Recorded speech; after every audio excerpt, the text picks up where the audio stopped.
Chiefs like to have the appearance of scandal-free departments, even though that is not reality. Former Chicago Police Superintendent Richard Brezek has taught internal affairs procedures for decades. Do you see a systemic issue with internal affairs at Aurora Police Department? Joseph Sandoval was a police lieutenant, now teaching criminology. The investigations don't seem to be taken that seriously. Our 5-month investigation found 2 former Aurora cops, Michael Mangino and Morgan Selman, were allowed to work in the department for years despite having serious allegations against them. It certainly doesn't appear as if those are being taken seriously. As part of our research, CALL7 investigators reviewed the internal affairs rules and asked the experts to comment on what we found. It appears that these allegations may have been written off by the prior administration. CALL7 investigators also found a Department of Justice funded report of the best internal affairs practices.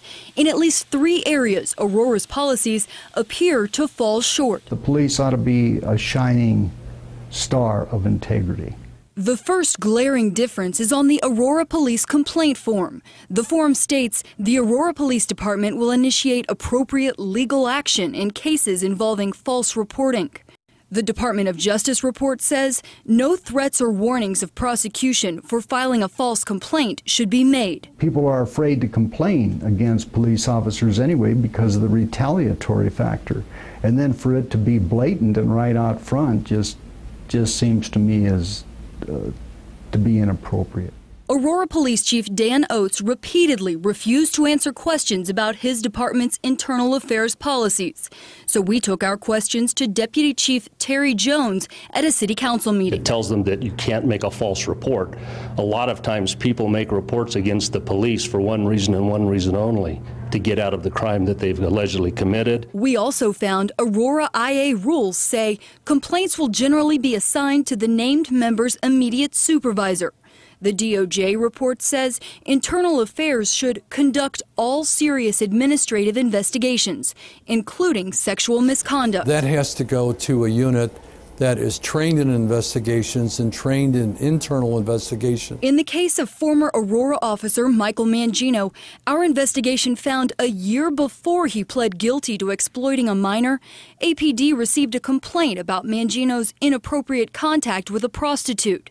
Instead of an internal affairs investigation, it was given to his supervisor, Damon Vaz, who determined the allegations to be unsubstantiated and threw the statements away. You don't send those types of complaints to immediate supervisors for investigation. If I were to make a complaint on you, who would I go to first? I would go to, probably in all likelihood, to your supervisor, the person who has direct contact with you as an individual.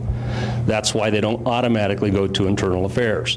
Finally, the DOJ recommends regular compliance audits of the Internal Affairs Department and sending in an undercover person to file a complaint and see how it's handled. Previously, Aurora Police told CALL7 the Internal Affairs section has not been subject to any audits. But Jones says APD does review complaints internally. We do that as a matter of routine, and as you probably know, we're an accredited agency. The public, who are the people paying for these officers' salaries, paying for the cost of running a department, are entitled to make sure that they have a department of unquestioned integrity and of the highest integrity.